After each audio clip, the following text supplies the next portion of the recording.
Bonjour à toutes et tous et bienvenue au Grenier du Sérat pour ce nouveau rendez-vous astronomique. Et aujourd'hui nous allons parler des instruments d'observation. Jumelles, lunettes, télescopes, que choisir pour observer les planètes, les étoiles, les astres qui peuplent notre ciel de printemps? Eh bien commençons par des instruments que beaucoup possèdent, des jumelles. Les jumelles, eh bien il s'agit de deux petits tubes mis en parallèle avec des lentilles à l'avant qu'on appelle des objectifs. Ces lentilles vont capter la lumière des astres que vous observez, les renvoyer à l'intérieur de ces tubes dans des prismes qui vont redresser l'image pour réussir à les voir à l'endroit. Si vous observez la nature avec des jumelles, vous verrez qu'on voit les images à l'endroit. S'il n'y avait pas ces prismes, l'image serait inversée. Et une fois que l'image est entrée dans le tube, eh bien elle ressort ici dans ces deux autres lentilles qu'on appelle des oculaires, qui vous permettront donc d'observer pleinement les cratères de la Lune par exemple. Important, il faudra aussi faire la netteté, la mise au point. Il y a une petite molette ici au milieu que l'on peut tourner d'un sens ou d'un autre pour avoir une image beaucoup plus nette. Mais ça ne suffira pas. Il faudra faire aussi le réglage de la dioptrie. La dioptrie, c'est l'équilibre entre l'œil droit et l'œil gauche. Même si vous avez 10-10 à vos yeux, il y a toujours un léger déséquilibre. Il vous faudra donc ici tourner cette petite molette sur le côté pour réussir, en regardant par exemple une étoile très brillante ou une planète, et bien en regardant cet astre, vous allez réussir à voir l'image nette des deux côtés pour faire cet équilibre de la dioptrie, sans oublier de faire la mise au point évidemment, sinon vous allez toujours avoir une image floue. Alors important aussi sur des jumelles, on voit parfois les chiffres 10 fois 50.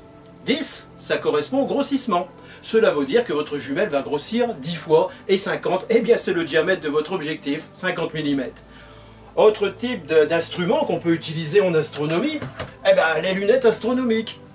On attribue l'invention des lunettes à Galilée, bien que ce ne soit apparemment pas lui qui a inventé le principe optique, mais il a quand même pointé une longue vue, une lunette vers les étoiles pour découvrir tout un tas de choses, les anneaux de Saturne, les bandes et les zones de Jupiter, les cratères sur la Lune. Il a donc été l'un des premiers à entamer une forme d'astronomie moderne. Ces lunettes astronomiques, eh bien même chose que pour les jumelles, il s'agit d'un tube avec une lentille à l'avant, l'objectif, et une lentille à l'arrière, l'oculaire. Seulement là on peut changer les oculaires pour obtenir des grossissements différents. On peut aussi utiliser ce petit truc qu'on appelle un renvoi coudé, et ce renvoi coudé va vous permettre d'observer facilement les astres sans vous casser le dos, parce que sans le renvoi coudé vous allez être un peu mal positionné. Autre type d'instrument, le télescope. Le télescope, on le doit à Isaac Newton, qui a donc inventé un tube, mais non pas avec des lentilles cette fois-ci, avec des miroirs.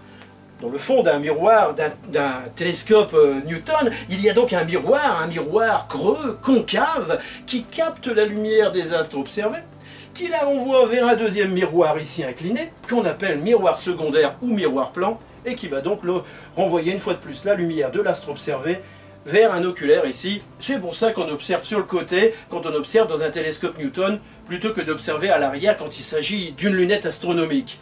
Même chose, vous avez ici une petite molette pour faire la mise au point. C'est exactement le même principe que pour les jumelles ou pour les lunettes astronomiques. Des télescopes, il y en a tout un tas de sortes. Il y en a de très gros, très coûteux, des fois d'autres un peu plus modestes.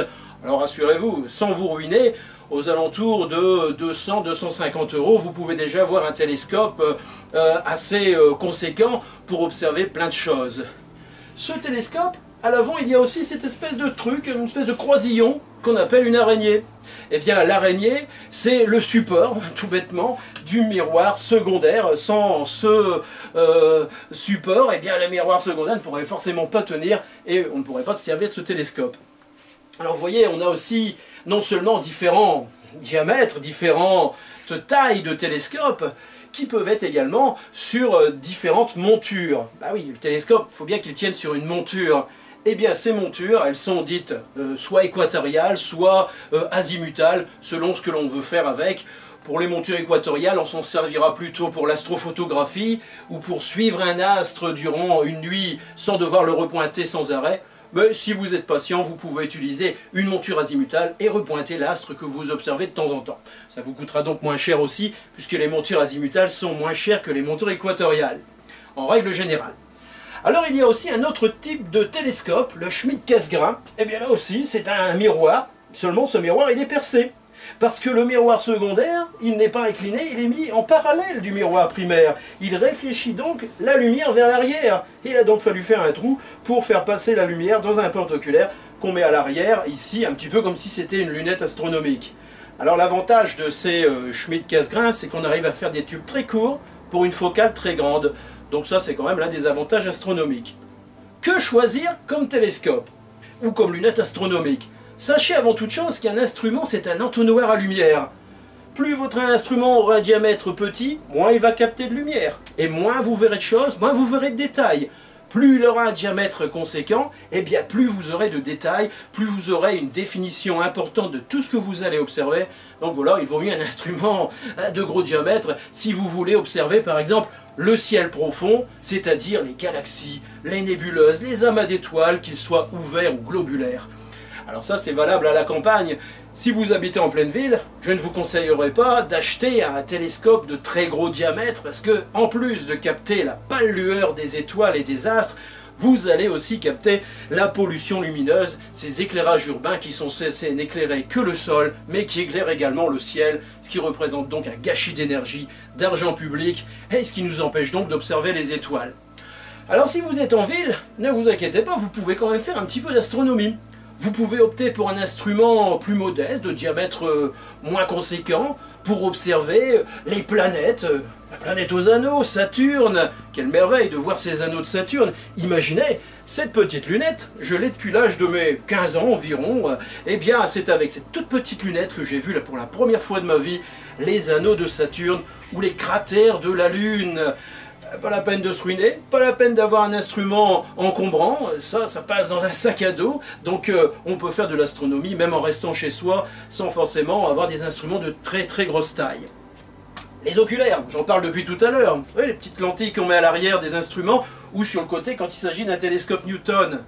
Ces oculaires, selon l'oculaire choisi, vous allez donc avoir des grossissements différents. Vous allez voir aussi qu'il y a des millimètres qui sont marqués sur ces oculaires. Sachez que moins il y a de millimètres, plus vous allez avoir un grossissement conséquent.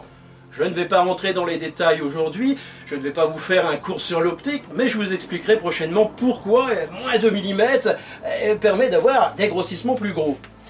Les oculaires, on en a aussi de différentes qualités. Vous avez les oculaires de base avec les instruments qu'on achète, ils sont de moyenne qualité. Mais alors, si vous avez l'occasion d'acheter des oculaires un petit peu plus performants, là vous aurez l'impression d'avoir un autre instrument et d'avoir une image beaucoup plus piquée, beaucoup plus détaillée, beaucoup plus fine, et donc de pouvoir profiter pleinement de ces belles nuits étoilées. Avant de conclure cette séance, comme d'habitude, j'oserais dire, portez-vous bien, prenez soin de vous, et n'oubliez pas que rien n'empêchera jamais les étoiles de briller.